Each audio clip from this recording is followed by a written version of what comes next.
So ayan guys, good morning. Dito naman po tayo. So ito po pala yung natapos natin sa loob ng 3 araw.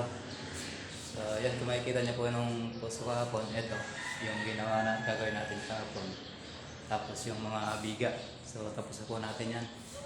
Tapos na po natin yung isang buong sala. Tsaka 2 kwarto. Yan, yung isang kwarto na yan. Tapos yung isang kwarto dito. So tapos na rin po natin yan. So gagawin na po natin guys, punta tayo ng hardware ngayon. Kukuha tayo ng ibang materyales sa pagpipintura. Kukuha tayo ng liha, mga pintura, mga brush.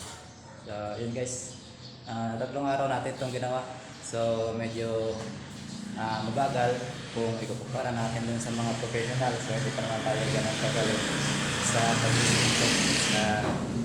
Kaya medyo inabot tayo ng 3 araw. Tsaka mag-isa lang naman tayo dito guys, nagmamaw. So goods na rin yan sa 3 days na lang. So yun guys, hanggang dito na lang. Salamat.